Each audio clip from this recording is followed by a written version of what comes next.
Hello friend, कैसे हैं आप सब लोग। आई होप आप सब कुछ बढ़िया हूं। मैं के आर सैनी के आर विकास स्वागत करता हूं। दोस्तों, आज वीडियो में बात करने वाले रेल कर्मियों को मिलने वाले दिवाली बोनस के ऊपर। इस बार 2026 के अंदर आपको बोनस कितना मिलेगा।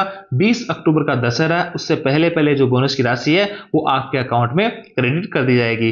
क्या इस बार बोनस जो आपको 46,800 रुपए मिलेगा, या फिर हमेशा की तरह 17,951 रुपए का, जो कि हमेशा कई सालों से मिलता हुआ रहा है, वही आपको इस बार मिलने वाला है। सारा कुछ इस वीडियो में बात करने वाले हैं, और क्या कुछ इसके रूल रेगुलेशन है, कैसे कैलकुलेशन की जाती है, 78 दिन का जो बोनस बताया जाता है वो किस हिसाब से यहाँ पे बताया जाता है। साथ ही दोस्तों, नए जो कर्मचारी अभी रिसेंटली जिन्होंने ज्वाइन किया है या जो ज्वाइन कर चुके हैं, जिनको 5 महीने 6 महीने हो गए, उनको कितना बोनस यहाँ पे मिलेगा, इन सब के रिगार्डिंग बात करने वाले हैं। बोनस की जो राशि है वो आपकी सैलरी के साथ में नहीं आती है।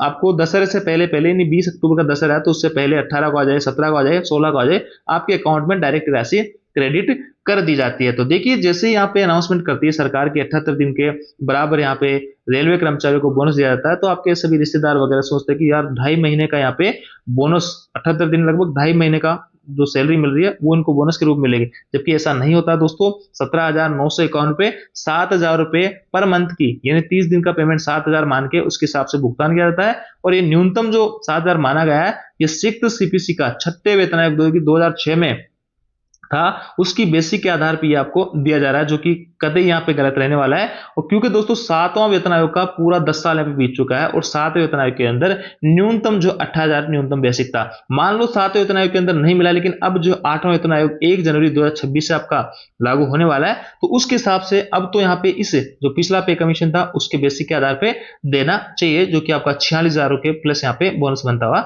नजर आ रहा है। तो चलिए सारे कुछ कैलकुलेशन देखेंगे। सबसे पहले यहाँ पे जैसे ही सरकार का अनाउंसमेंट होता है, इस तरीके से सरकार अपना जो है अनाउंसमेंट करती है, और सभी कर्मचारियों के लिए अलग अलग, और रेलवे भी अपना जो है खुद अपने कर्मचारियों के लिए ऐसा जो है प्रेस नोट यहाँ पे जारी करती है, जैसे कि 2025 के जारी किया गया था। अब देखिए दोस्तों, ये कैलकुलेट कैसे होता है बोनस। मैंने जैसे कि मैंने आपको बताया कि 2006 के अंदर न्यूनतम बेसिक, छठे वेतन आयोग के अंदर न्यूनतम बेसिक 7,000 रुपए तय की गई थी।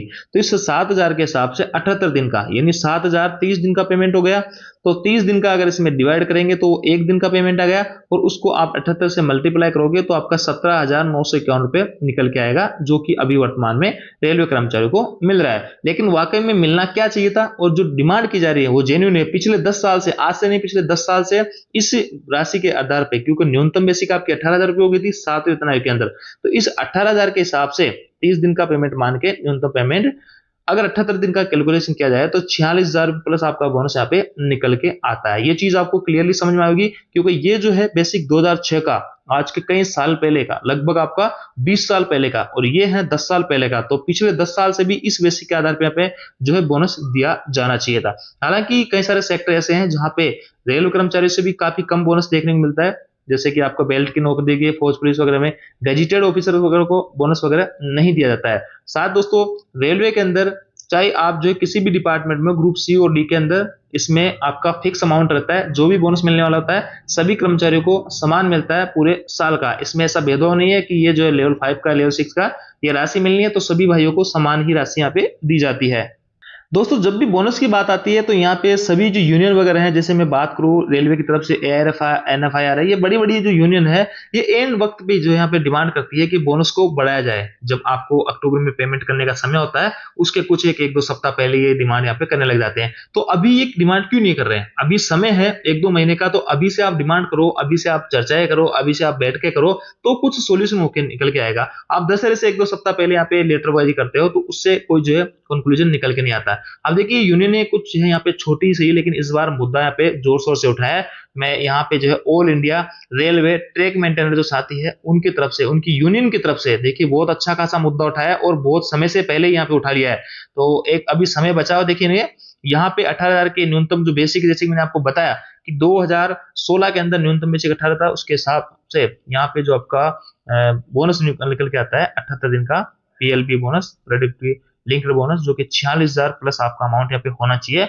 और ये अभी से जोर शोर से यहाँ पे मांग उठा रहे हैं, और वर्ष 2016 से अब तक के बकाया एरियर का भुगतान सुनिश्चित किया जाए। देखिए बिल्कुल 2016 के अंदर आपका जो है यहाँ पे लागू हो गया था 18,000 न्यूनतम बेसिक, तो तब से अब तक 10 साल तक आपको ये अमाउंट आपको मिलनी चाहिए थी, जबकि दी की जा रही थी, जो कि 2006 के हिसाब से 2006 आपका न्यूनतम बेसिक 7,000 था, उसके हिसाब से, जो कि पूरी तरीके से गलत था। अगर इतने दिन जो भी दे दिया नहीं दिया, लेकिन अब जो है 7वां वेतन आयोग भी पूरा निकल चुका, 8वां वेतन आयोग लागू हो गया, अब तो इस बार बोनस ये आप लोगों को मिलना चाहिए। और ये जो है यहाँ पे जेन्युइन डिमांड की जा रही है यहाँ पे टेक मेंटेनेंस साथियों की तरफ से।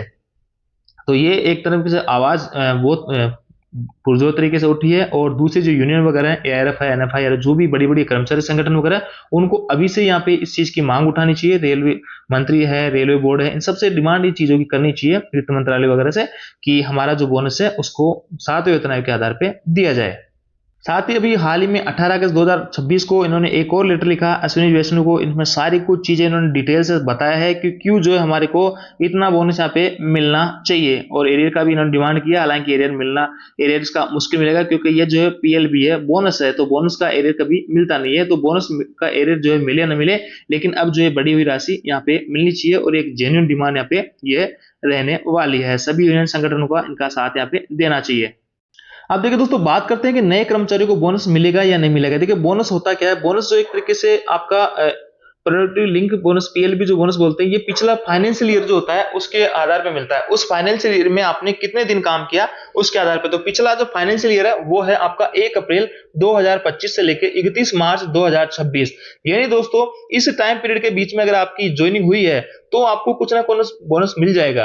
अन्यथा 31 मार्च 2026 के बाद में जिस भी भाई की ज्वाइनिंग हुई है उनको इस बार बोनस बिल्कुल नहीं मिलेगा, और उनको बोनस जो अगले साल मिलेगा, और इस हिसाब से आपको बोनस का कैलकुलेशन किया जाता है। तो यहां से एक चीज क्लियर हुई होगी कि फाइनेंशियल ईयर में जितने दिन आप काम करोगे उसके हिसाब से। अब देखिए, मान लो फाइनेंशियल ईयर ये वाला है, इसमें पूरे 365 दिन होते हैं। अब इस 365 दिन का आपको यहाँ पे मिलने वाला है, जो कि अभी हमेशा मिलता आ रहा है 17,951। इसी के आधार पर मैं आपको कैलकुलेशन करके बताता हूँ। तो ये 365 दिन का आपको बोनस है। यहाँ से इसमें आप 365 का डिवाइड करके वो आपका एक दिन का बोनस आ जाएगा।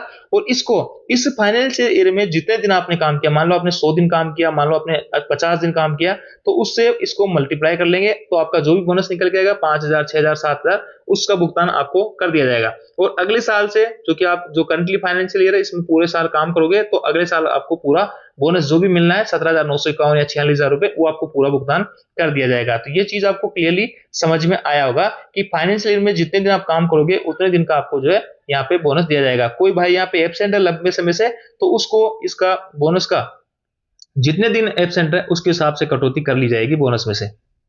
तो दोस्तों, यहाँ पे नए जो कर्मचारी ज्वाइन कर रहे हैं उन भाइयों को क्लियरली एक बात समझ में आई होगी कि इस टाइम पीरियड में अगर आपने ज्वाइन किया है तो कुछ ना कुछ बोनस आपका बन जाएगा। 31 मार्च के बाद में अगर आप ज्वाइन कर रहे हो तो आपको कुछ बोनस इस बार नहीं बनेगा। और इसमें जितने दिन आप नौकरी करोगे उसके हिसाब से 17,951 365 दिन का बना है, तो उस हिसाब से आप कैलकुलेट करके निकाल लीजिए कि कितना बोनस आपका इस बार मिलने वाला है। तो ये चीज आपकी यहाँ से क्लियर हो जाती है। अब देखिए दोस्तों, मैं आपको बताता हूँ कि इस बार बोनस जो है, मेरे को जहां तक लग रहा है इस बार सरकार एक चीज यहाँ पे कहने वाली है, क्योंकि ये जो है पिछला फाइनेंशियल ईयर, क्योंकि आपका 8वां वेतन आयोग जो है 1 जनवरी 2026 से लगने वाला है, लेकिन ये जो आपका पिछला फाइनेंशियल ईयर में आपके पूरे 9 महीने तो 2025 के हैं और 3 महीने आपके 2026 के हैं। तो कहीं सरकार का ये कहना होगा कि हम अभी 7वां वेतन आयोग के अंदर ये टाइम पीरियड है, यानी 3 महीने ऊपर हुए, तो हम 7वें वेतन आयोग के हिसाब से जो मिलता आ रहा है वही आपको इस बार देंगे। और अगली बार से 8वां वेतन आयोग हम इंप्लीमेंट करेंगे, तो उसमें तो वैसे ही आपका बोनस बढ़ने वाला है, तो उसमें हम बढ़ी हुई राशि आपको दे देंगे। ये स्पष्टीकरण यहाँ पे सरकार का हो सकता है। अब देखना ये होगा, अगर सारी कुछ यूनियन वगैरह मिलके, सारे कुछ कर्मचारी संगठन